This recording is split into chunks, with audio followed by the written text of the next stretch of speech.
Woi,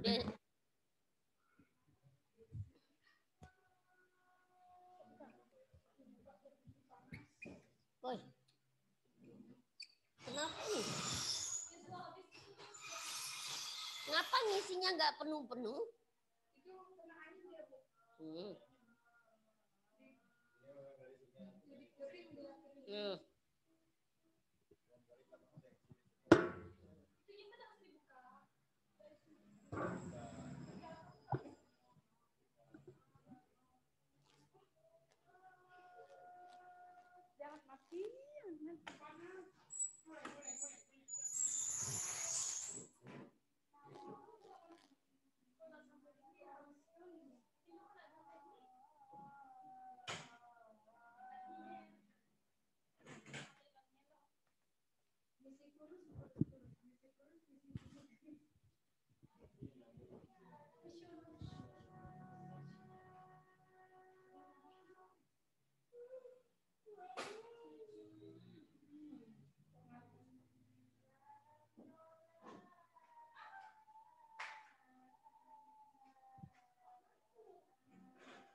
Kita belajar tentang misi pedesaan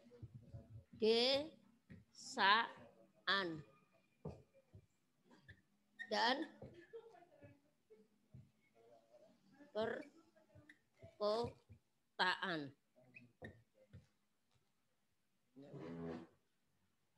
Nah, sekarang saya mau bertanya, apa perbedaan desa dan kota? Desa itu lama sepi, terus orangnya agak kesepian. Orangnya kenapa? Kalau desa itu banyak adat. Desa. Terus ini kota. Kita bahas desa dulu ya. Desa apa? Banyak adat. Banyak adat. Terus banyak apa? Bangsa apa cuman bangsa Indonesia, banyak bahasa, ada ibaknya, penduduknya. Banyak bahasa. Banyak bahasa di desa. Iya. Nah.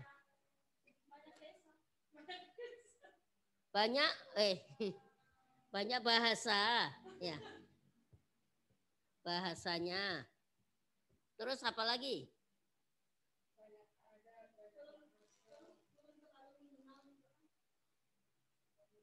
Ayo.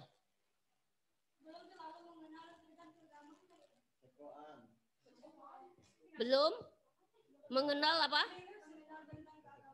Oh, tentang keagamaan. Keagamaan. Nah, terus apa lagi? Berpikir, ayo. Banyak adat, sudah.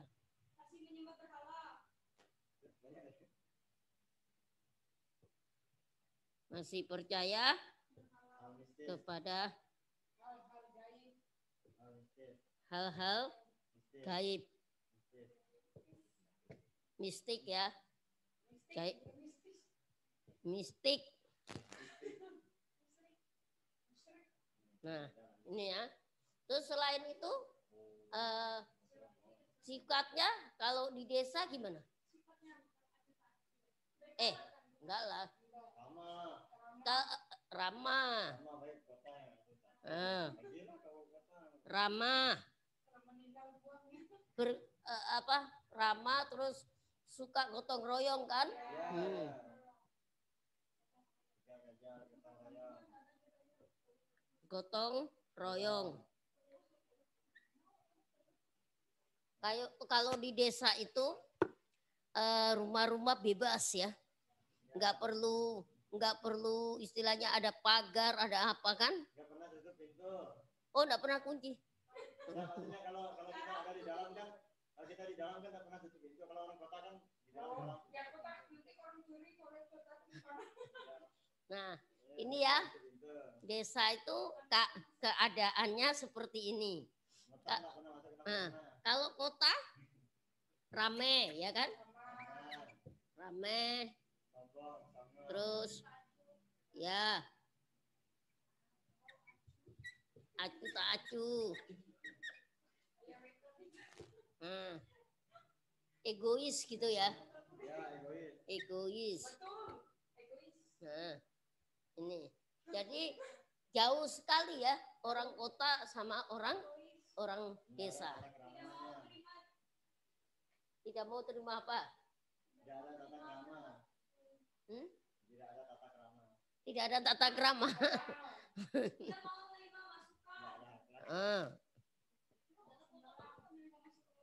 Tidak mau menerima masukan. Ya kan? Nah, saya tambahkan di sini pendidikannya ya, pendidikan rendah. Nah, ini ya. Ya. Jadi kalau kita mau melayani perdesaan dan mau melayani kota, kita harus mengetahui situasinya, mengetahui lingkungannya. Itu ya. Jadi kita sudah mengetahui kan, desa itu banyak adatnya, kota itu rame karena banyak orang pendatang ya kan. Nah, nih. Nah, kita kan masuk arti desa. Artinya desa atau definisi desa, desa adalah bentuk pemerintahan terkecil yang ada di negeri kita. Desa adalah bentuk pemerintahan terkecil yang ada di negeri kita.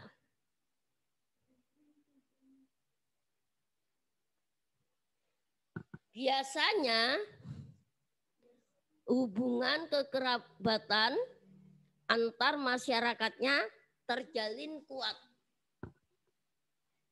Ya. Nah, biasanya hubungan kekerabatan antar masyarakat terjalin kuat.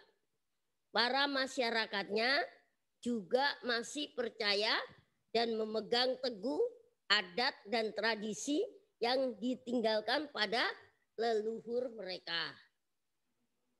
Nah, ya, saya ulangi lagi. Definisi desa atau arti desa. Desa adalah bentuk pemerintahan terkecil yang ada di negeri kita. Biasanya hubungan kekerabatan antar masyarakatnya terjalin kuat. Para masyarakatnya juga masih percaya dan memegang teguh adat dan tradisi yang ditinggalkan para leluhur mereka. Itulah desa. Nah, desa merupakan tempat sebagian besar penduduk yang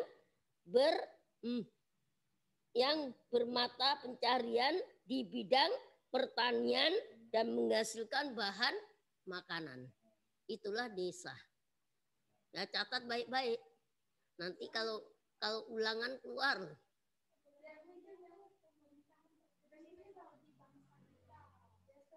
Nah, saya ulangi lagi ya. Makanya dicatat. Desa adalah bentuk pemerintahan terkecil yang ada di negeri kita. Biasanya hubungan kekerabatan antar masyarakat terjalin kuat. Para masyarakatnya juga masih percaya dan memegang teguh adat dan tradisi yang ditinggalkan para leluhur mereka. Desa merupakan tempat sebagian besar penduduk yang bermata pencaharian di bidang pertanian dan menghasilkan bahan makanan. Nah, ini desa, namanya desa.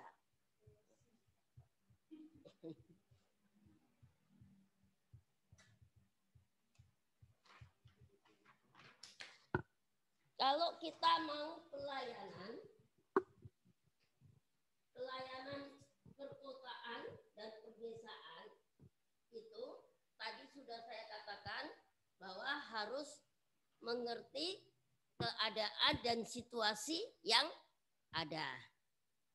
Sebetulnya lebih enak kita menjangkau desa daripada kita penginjilan di kota. Itu.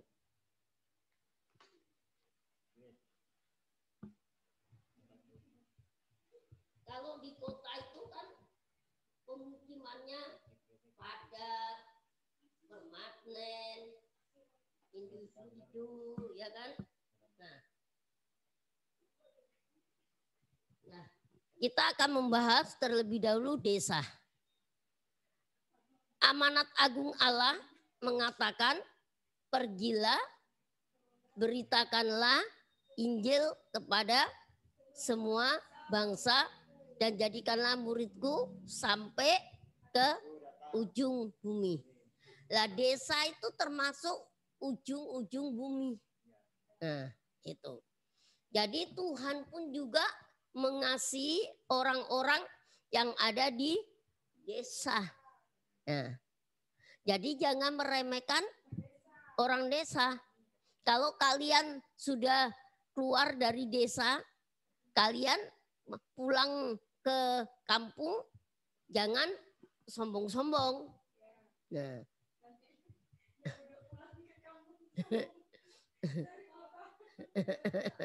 Nah ya. Jadi ayo serius. Nah, jadi Yesus juga mengajarkan kepada kita untuk kita menjangkau kepada orang-orang yang lemah. Ya kan? Orang desa itu kan kalau bagi orang kota dibilang orang lemah, orang kecil, ya kan? Tetapi di mata Tuhan orang-orang desa itu berharga, sangat berharga sekali.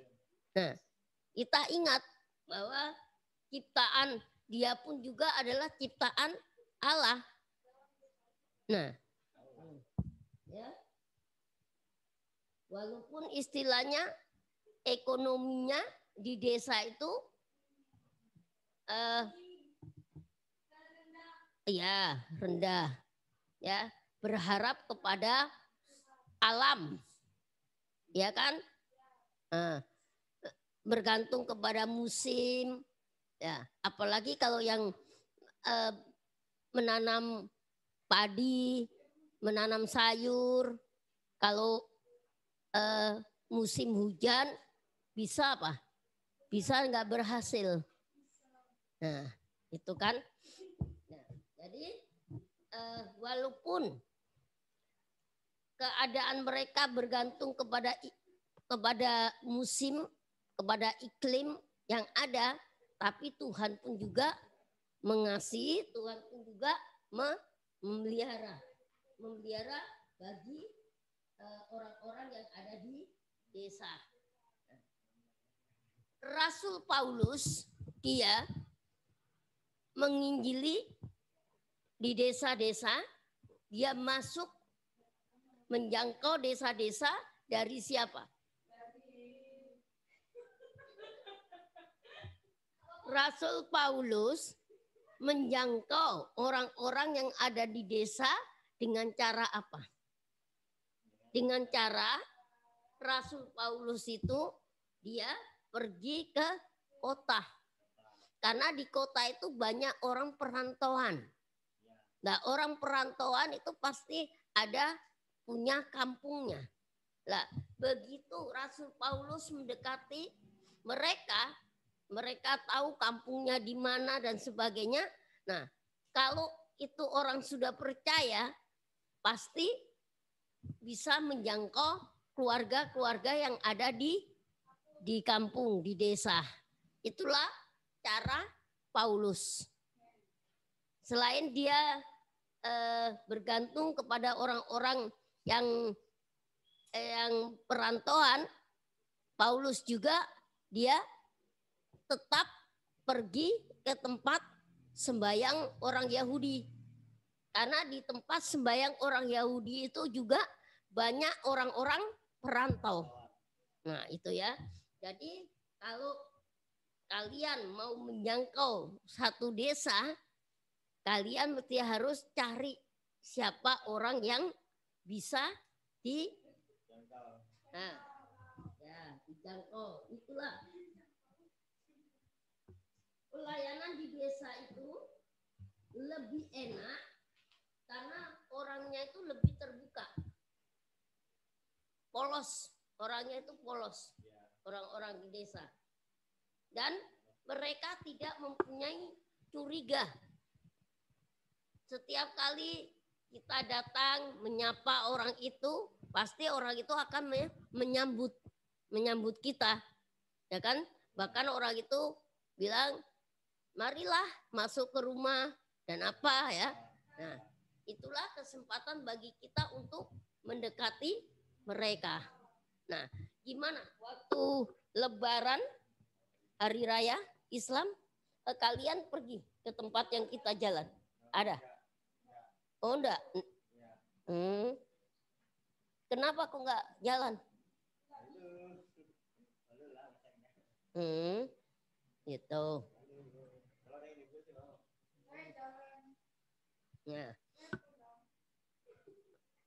Nah, kita akan lihat transisi masyarakat perkotaan. Transisi masyarakat perkotaan sifatnya tradisi di Indonesia adalah penuh diliputi oleh mitos dan upacara. Nah, kalau di satu kota atau di satu desa mereka masih bersifat mitos atau masih menggunakan upacara-upacara adat yang tidak sesuai dengan firman Tuhan, tugas kita lah yang harus mengarahkan mereka supaya mereka jangan bergantung kepada mitos-mitos yang ada, ya kan? Kadang mereka takut dengan adanya apa? Batu besar.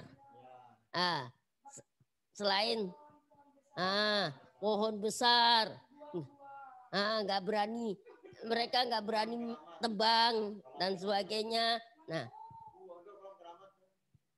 Nah, jadi itulah tugas kita untuk kita mengarahkan kepada mereka supaya mereka itu jangan hidup di bawah mitos, hidup diikat oleh adat.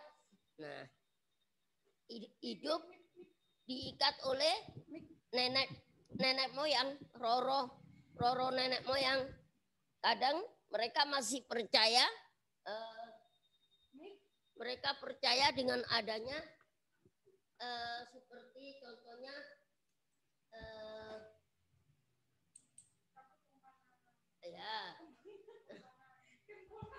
kempunan, ya itu harus kita arahkan.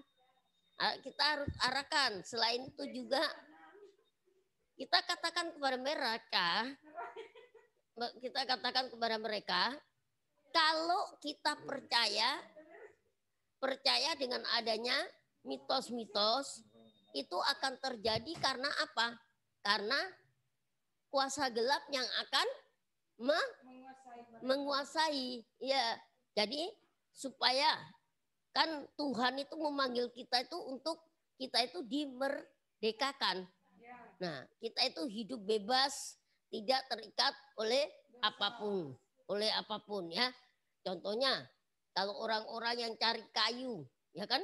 Kalau di desa kan kebanyakan cari kayu bakar dan sebagainya. Nah, itu mereka kadang kalau mau buang air kencing aja, mereka takut mereka ada kata-kata ya, ada kata-kata. Nah itu sebetulnya itu harus kita arahkan juga, kita arahkan kepada mereka bahwa bumi ini punyanya Tuhan, bumi ini punya Tuhan. Tapi kalau kita percaya dengan adanya roh gelap itu yang akan bekerja, yang akan menakut-nakutin kita. Nah, itu perlu kita arahkan kepada mereka. Kan kasihan kan? Nah, khususnya juga orang tua kalian juga kan? Masih kan? Orang tua kalian masih kan? Nah, itu tugas kalian untuk mengarahkan. Bapak Yuni itu masih baca-baca, Bu.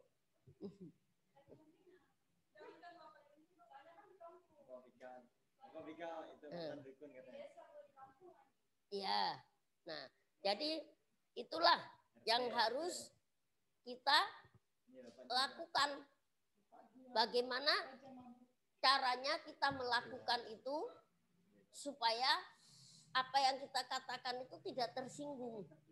Ya kan, pelan-pelan kita pelan-pelan misalnya mereka kasih sesajen-sajen ya kan, biasa kan di sungai-sungai ya. Nah kita ayolah serius. Nah itu kalau mereka kasih sesajen itu kita katakan, nah setiap hari kita kasih sesajen. Kalau kita lihat beberapa jam sesajen itu nggak akan habis, tetap utuh, ya kan? Berarti nggak ada orang yang makan, ya kan? Nah, seandainya kalau sesajen itu benar-benar habis, takut kan? Nah, itu harus dijelaskan, harus apa? Mau tanya apa? Gimana kita ngasih tahu mereka, Bu? Kan mereka kan suka ngasih sajen-sajenan gitu kan. Gimana cara kita tuh negur mereka? Supaya mereka tuh bisa menerima kita gitu. Kita tanya, misalnya orang tua kita ya, kita tanya, Bu, Ibu yakin enggak Ibu kasih sesajen itu ada yang makan? Tanya gitu. Ya, kalau memang sesajen itu ada yang makan, pasti berapa menit itu sudah habis sesajennya. Tapi berjam-jam itu masih ada, kecuali habis kalau ada binatang. Nah, kan ada kucing, ada anjing, itulah yang makan. Nah, jadi kita arahkan, sayangkan berarti makanan itu terbuang. Tuh. Kita bilang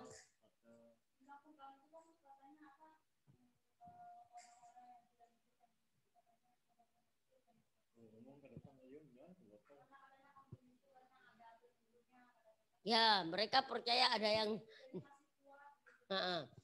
iyalah mereka percaya bahwa ada yang menunggu memang. Nah itu kita kasih pengetahuan sama mereka.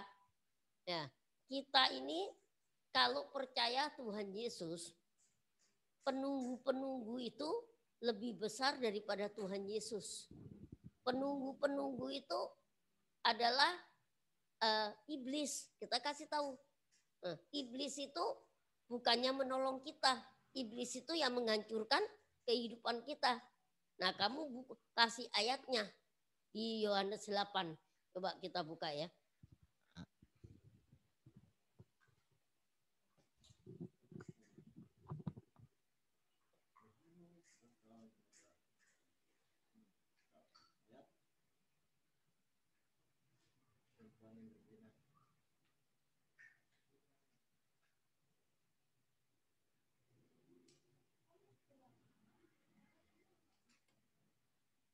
Kita lihat.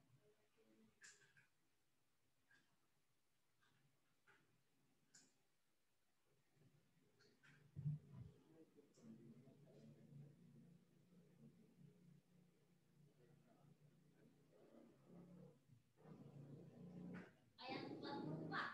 Coba kita baca sama-sama. Iblislah yang menjadi bapamu dan kamu ingin melakukan keinginan bapamu. Ia adalah pembunuh manusia sejak semula dan tidak hidup dalam kebenaran. Sebab di dalam dia tidak ada kebenaran.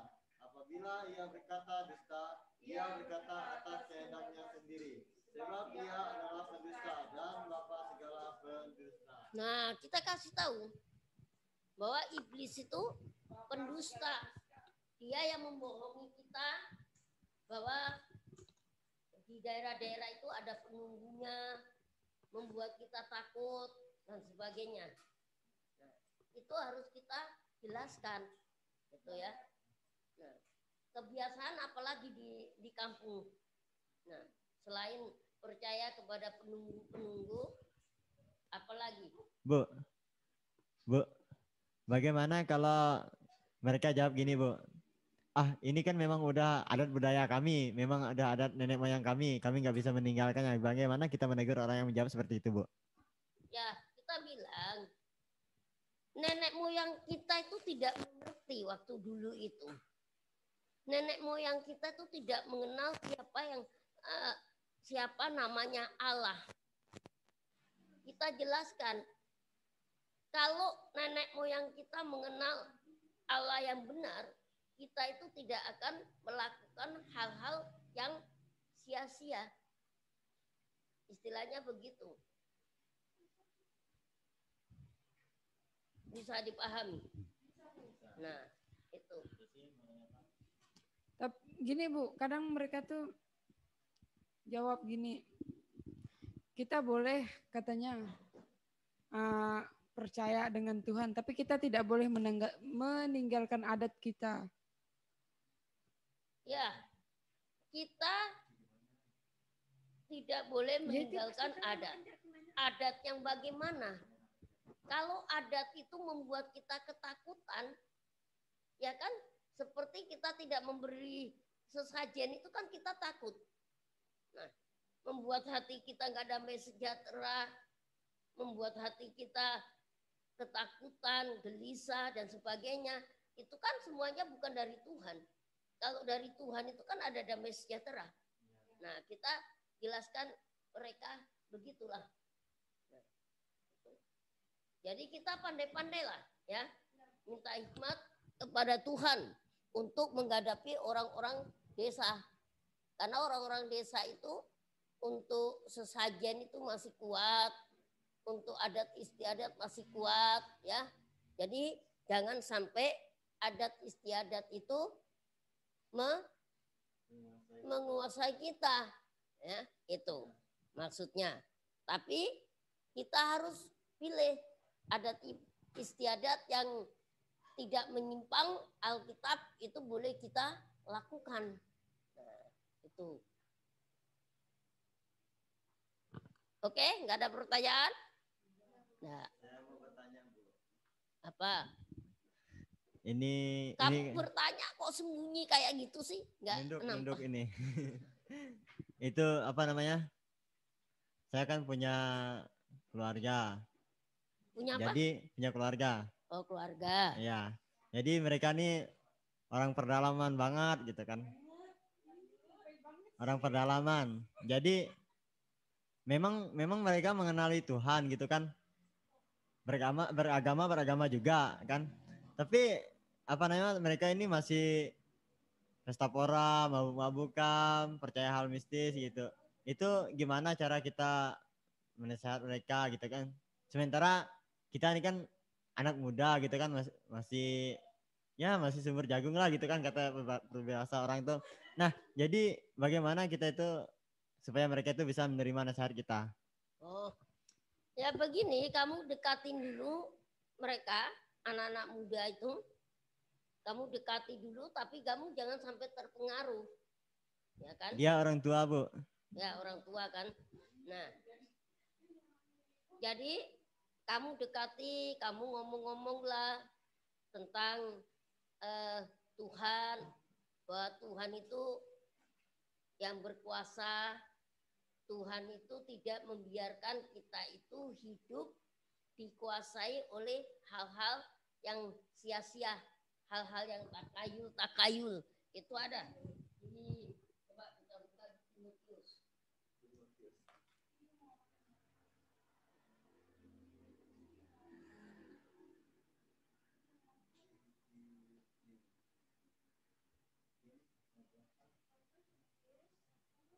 Ya, 1 Timotius.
Yang isinya berapa?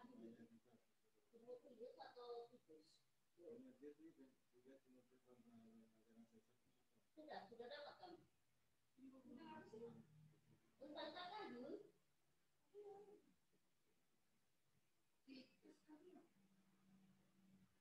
Ini, tetapi jauhilah tahayul dan dongeng nenek-nenek. Di pasal berapa?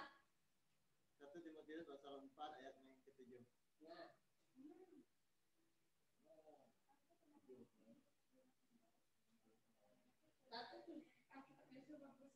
Satu Timotius pasal 4 ayat 7.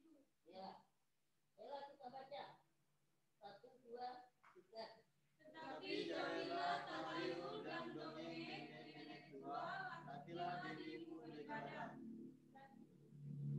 Ya, itu kan dikatakan jauhlah takayul dan dongeng nenek-nenek tua.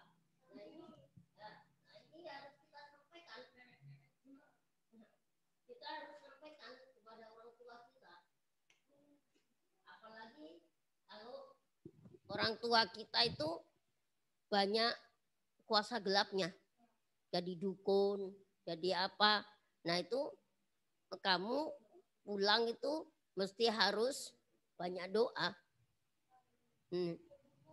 Kalau di rumah misalnya masih ada apa keris, ya kan?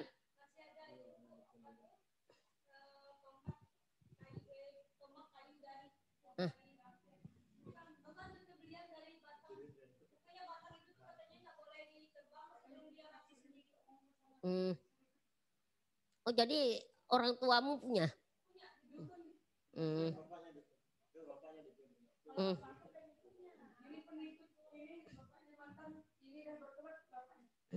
Puji Tuhan lah bapaknya udah bertobat. Dia bertobat, bapaknya bertobat. Ya.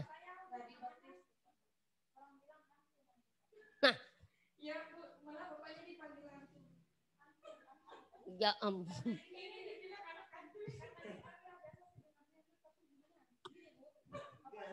Tunggu.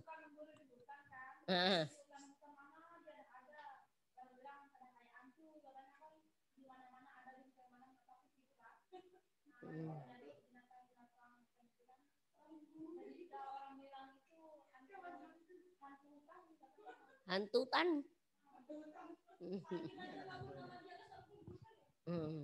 Jadi di kampung di bapak kamu dipanggil hantu.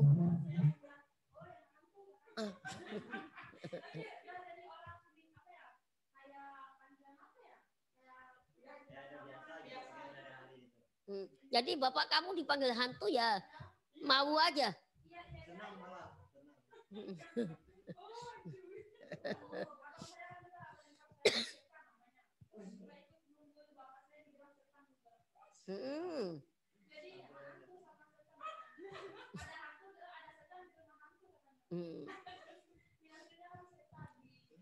Ya nanti kalau kamu pulang kamu jangan mau lagi dibilang anak hantu setan.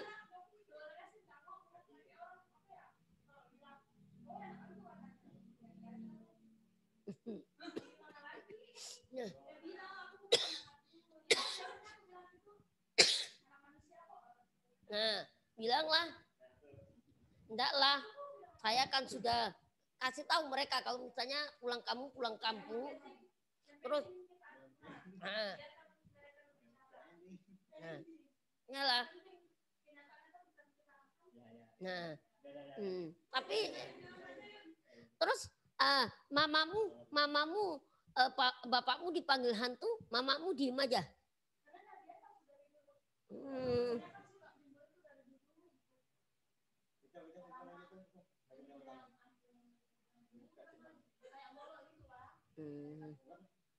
Yalah.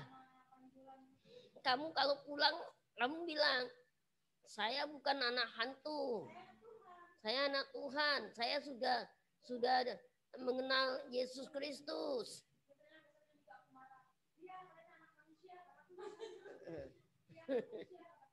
Gitu.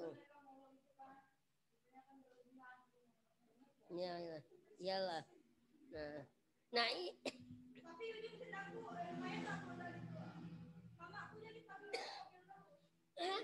dipanggil babi hutan.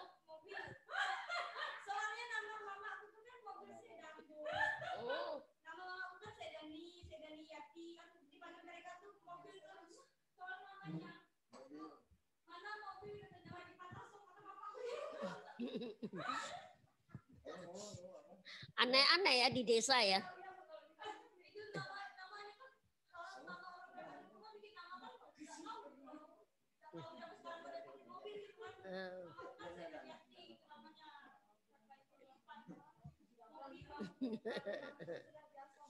Ya. Makanya itu harus diarahkan itu. Harus ada pengarahan secara khusus. Ya. Gimana cara kita untuk menegur orang tua kita? Cara kita mendekat. Saya kan enggak sama orang tuanya kayak bapak gitu, enggak terlalu keras gitu. Jadi pengen mau ngomong dia kalau dulu kan waktu saya masih belum bertobat kan, dia marahin saya jangan minum apa gitu. Terus sekarang saya kan udah bertobat, saya tuh pengen ngomong dulu bapak marahin saya gini-gini, tapi sekarang gini-gini. Ngomong gitu gimana Bu? Mau untuk beranikan diri. Ya bilang sama deketin bapak dulu kamu. Ya caranya deketin bapak. Coba kamu belilah kue untuk bapak, bikinin kopi nih. Pak, duduk sinilah Pak. Makan kue sama minum kopi Pak. Kita berbicara-bicara Pak. Nah, jadi kalau sudah bapak mau, nah kamu bilang Pak, dulu kan bapak sering marahin saya, bapak kan sering ngomelin saya karena kelakuan saya nggak benar. Nah tapi sekarang saya puji Tuhan, Tuhan sudah ubahkan saya.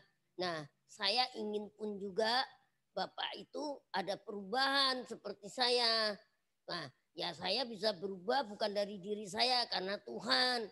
Nah saya mau bapak pun juga ada perubahan dari Tuhan. Nah kamu bisa bilang gitu. Caranya Pak, Bapak setia beribadah, Bapak sukalah baca Alkitab, bisa baca Alkitab kan Bapak? Oh, enggak pernah baca, tapi bisa baca kan? Tapi baca bisa, cuman dia kalau nyuruh ibadah tuh tahu juga mama besok malam kalau udah ibadah tuh dimarahinnya. Oh. Tapi dia diam di rumah. Cuma jadi anu aja, Ya. yang ngomong.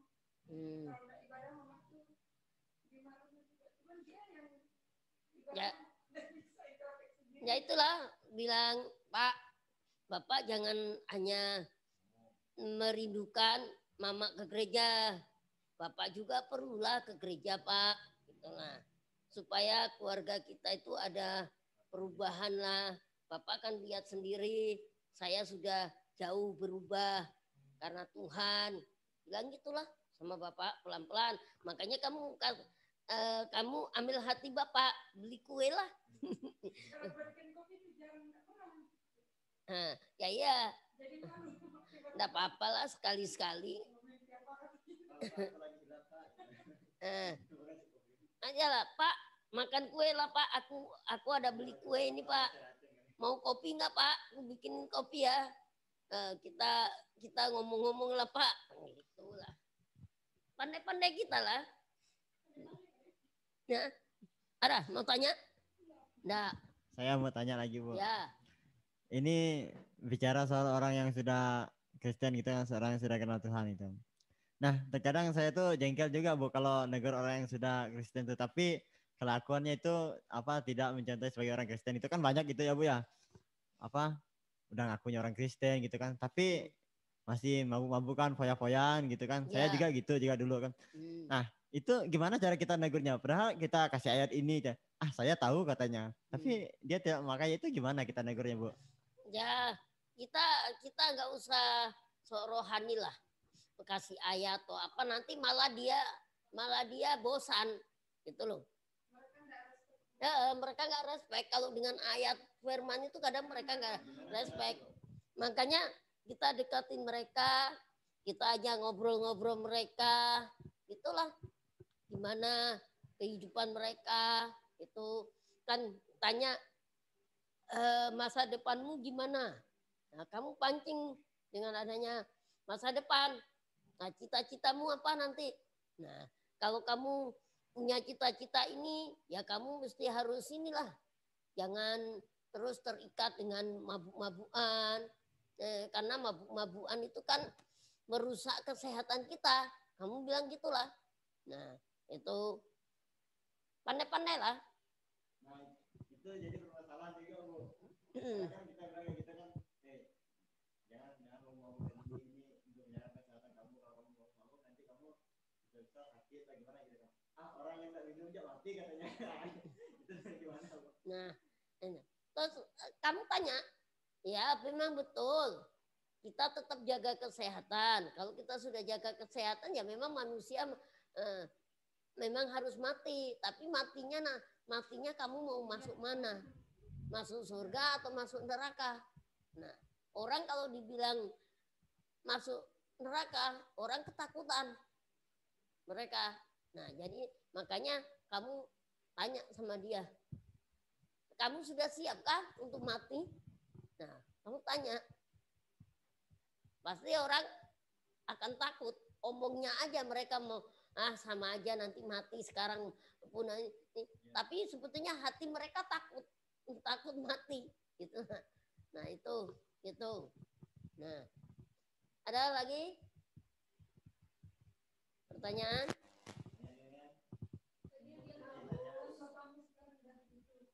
Ya, bersyukurlah bapaknya sudah bertobat. Mamamu ke gereja?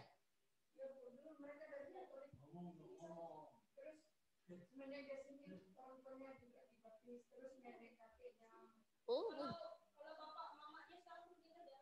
Tapi sekarang bapaknya tuh kayak mulai goyah lagi Bu. Bapaknya yang jalan Gimana caranya untuk menasihati orang tua? Kampungmu jauh? Itu jembatan 25. Oh, jembatan 25. Nantilah kapan-kapan saya ikut ke jembatan 25, mampir ke bapak dia. Kamu kan kenal? nanti kita kenalan sama Bapak. Oh ya, ya. Oh, rumahmu juga daerah Jembatan 25? Oh ya, yang jemput kamu itu ya? Oh ya. Nantilah, kalau ini saat ini kan corona, kita nggak bisa keluar kan? Loh kamu kan? Oh sudah. Yalah, makanya nantilah kalau ini. Tapi kamu harus ada Daniel. Kalau saya ke sana, ya nanti bapakmu bingung dari mana ini orang, ya kan?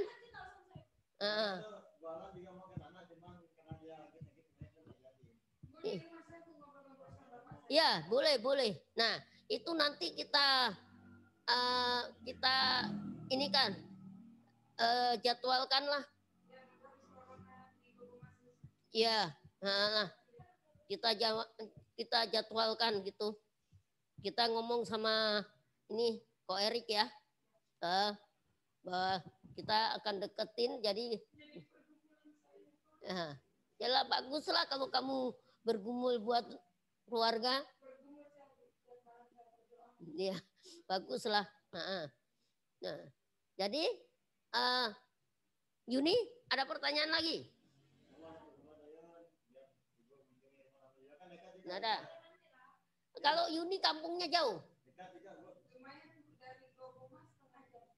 Oh jadi daerah Gogoma semua ini? Jadi gini, kalau kita mau ke sana, ya itu sekalian ke rumah Desi, ke rumah. Ini tempatnya Daniel. Ini Desi. Jadi tempat Daniel dulu, terus tempat ini. Ya.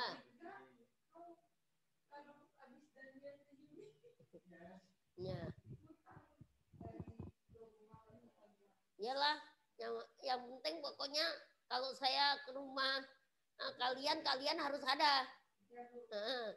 Kalian kenalkan sama orang tua bahwa boleh? Ya, boleh. Itu kita nanti kita ngomong lah. Ya.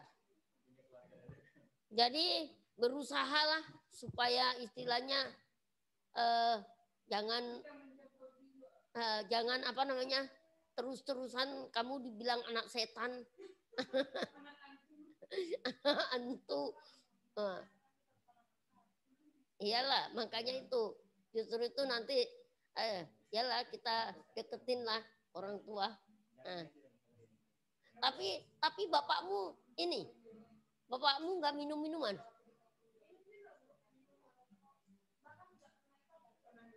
Oh.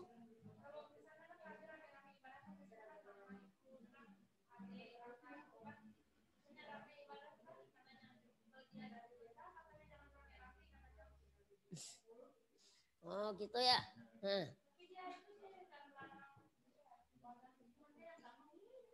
Nah, jadi kalau kita mau pelayanan di desa atau di kampung-kampung itu kita harus punya kuasa, harus ada Roh Kudus. Kalau iyalah, boleh, ya semua ya. Nanti kalau kita mau pergi ke puasa semua, kita puasa lah. Yalah. Aduh, sudah jam 7 kurangnya. Ada pertanyaan lagi nggak?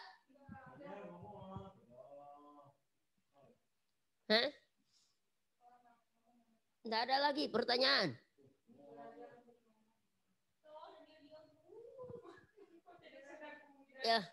Ya udahlah, udah jam 7 kurang.